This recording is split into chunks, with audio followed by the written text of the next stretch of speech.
البدع والأهواء، أهل البدع العقائدية وأهل البدع السياسية. نقول بيننا وبينكم السلف، بيننا وبينكم الكتب، كان فيقول البدع بيننا وبينكم.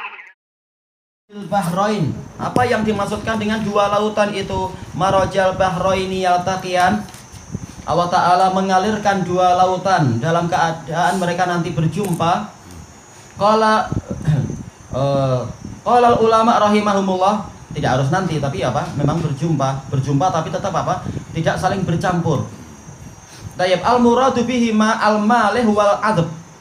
Para ulama mengatakan yang dimaksudkan adalah apa? Yaitu sungai yang masin dan sungai yang tawar. Tayyib, dan ini yang dirajikan oleh Syekh Imam Ibnu Katsir. Maksudnya adalah sungai yang tawar, yaitu lautan tawar adalah sungai-sungai itu. Yaitu apa? Nanti dia akan berjumpa di mana? Yaitu berjumpa di laut. Iya, di muaranya itu. Cuma apa? Ini dibantah oleh sebagian ulama yang lain. Kenyataannya di muara itu airnya air payau, terjadi percampuran. Sementara apa? Di sini Allah Ta'ala sedang apa? Menyebutkan tanda kekuasaan dirinya. Kalau sekedar air sungai bertemu dengan air laut kemudian terjadi percampuran, ini tetap tanda kekuasaan, tapi tidak mendatangkan kekaguman yang besar.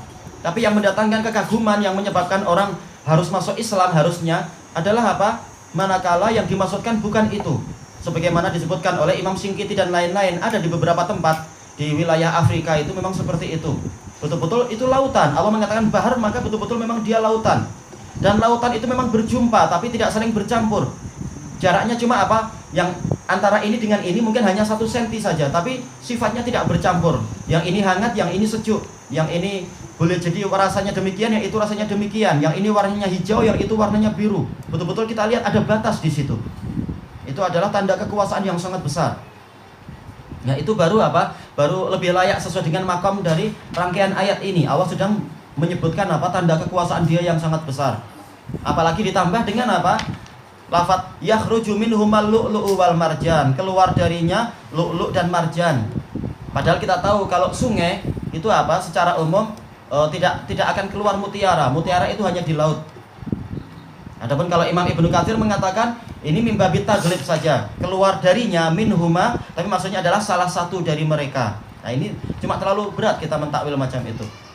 Jelas Rasulullah Allah Ta'ala mengatakan minhuma. Betul-betul apa? Dari laut yang ini keluar lu'lu', laut yang itu keluar marjan, sama-sama apa? Mutiara. Betul-betul apa? Mutiara keluar dari dua lautan itu. Berarti memang ini adalah lautan, bukan yang satunya adalah berupa sungai. Kalau Syekh Yahya agak tawakuf dalam masalah ini karena apa? Beliau mengatakan saya nggak lihat sendiri. Untuk apa? Untuk betul-betul melihat mana tafsir yang betul dan seterusnya. Imam Singkiti sendiri beliau nggak lihat langsung. Beliau mengatakan apa? Seorang yang sikoh cerita kepada saya di dekat situ. Imam Singkiti memang beliau bukan tipe ahli wisata. Beliau nggak sempat ngurus-ngurus gitu. Sehingga apa? Beliau cuma menyebutkan tempatnya nggak terlalu jauh, tapi teman saya yang ke situ yang menceritakan itu. Bagaimana kakinya diletakkan, yang satu di laut yang ini, yang satu di laut yang itu, terasa lain. Dan di malam hari tampak ada tanda itu, tanda perpisahan antara dua lautan itu. Tapi berjumpa. Tayyibal barzakh alladzi bainahuma qila innahu ma yura inda masabin nahar. Barzakh, pembatasnya di antara kedua lautan itu, qila ada yang mengatakan yaitu sesuatu yang kita lihat. Di dalam apa? Yaitu di tempat tercurahnya sungai fil bahar, di lautan, yaitu di muaranya itu. Fa innan nahra ya'ti mundafi'an biquwah, karena sungai itu dia datang dalam keadaan tertolak dengan kuatnya, wa yasiru amamah, dan berjalan di depannya, misalkan syai'un tawil, sesuatu yang panjang, ma yanzilu fil bahar indal masab, yang turun ke lautan ketika apa? Dicurahkan itu. Cuma apa? Ini sesuatu yang tidak sering. Yang sering kita lihat adalah apa? Lautan sungai itu dia mengalir dengan kuat ketika dia masih di mana? Masih di hulunya sana. Adapun kalau dia itu sudah di muara, maka memang dia cenderung melebar dan kekuatannya itu sudah sangat lemah. Pelan-pelan dia, bukan apa? Bukan polanya deras seperti kalau dia masih di gunung. Sungainya polanya sempit dan tajam dan curam. dan dalam. Adapun kalau yang di muara cenderung apa? Cenderung dia itu dangkal dan lebar dan alirannya itu pelan-pelan. Nah, makanya wajar kalau kapal-kapal ditambatkan dengan tenang di situ. Adapun yang dibayangkan di sini yang beliau mengatakan qila, ada yang mengatakan adalah apa? Bayangannya adalah seperti air terjun nanti. Air terjun berupa sungai kemudian apa? Berjumpa langsung dengan tebing. Nah, sungainya ini jatuh ke lautan. Cuma apa seperti ini dia tidak menunjukkan sesuatu yang membuat orang jadi merasa apa? Merasa kagum dengan kehebatan Allah.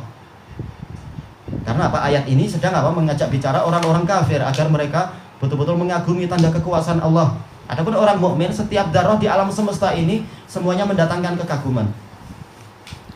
Wallahu a'lam.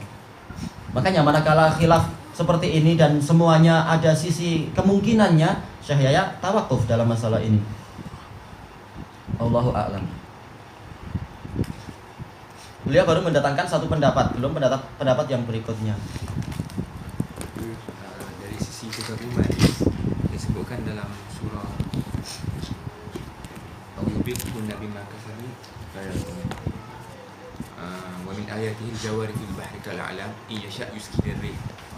Di situ jadi sekarang dari segi ini kita sudah menggunakan enjin untuk kalau jadi dari sisi kekaguman tu bagaimana?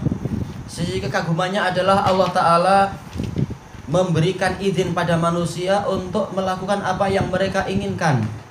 Tapi apa? Tetap saja kalau Allah menghendaki maka boleh jadi injin mereka mati, boleh jadi injin mereka itu tidak ada faedahnya. Seperti yang dialami oleh orang Inggris itu, orang British itu, ketika mereka mengatakan ini kapal yang terbaik dan tidak mungkin dia akan tenggelam. Ternyata apa? Terkena gunung es, pecah. Apa itu? Titanic itu, yang dikatakan kapal yang paling hebat di dunia. Dengan sombongnya ternyata apa? Mereka pening ketika apa? Radarnya itu, Anda baca di majalah, radarnya itu melihat apa? Bahwa ada gunung es tapi pindah-pindah di radarnya itu. Pening mereka. Tahu-tahu sudah apa? Sudah menghantam kapal dia yang menghantam gunung es.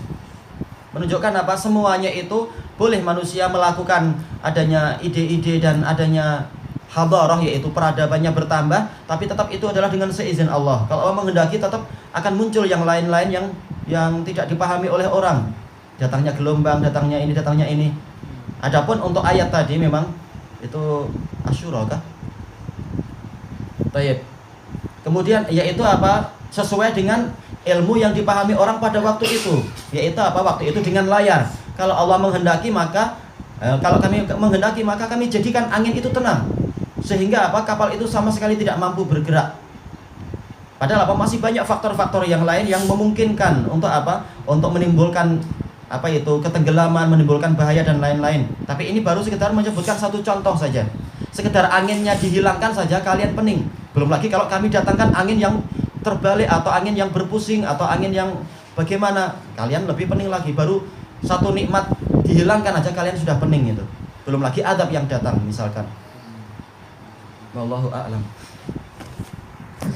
Bismillahirrahmanirrahim.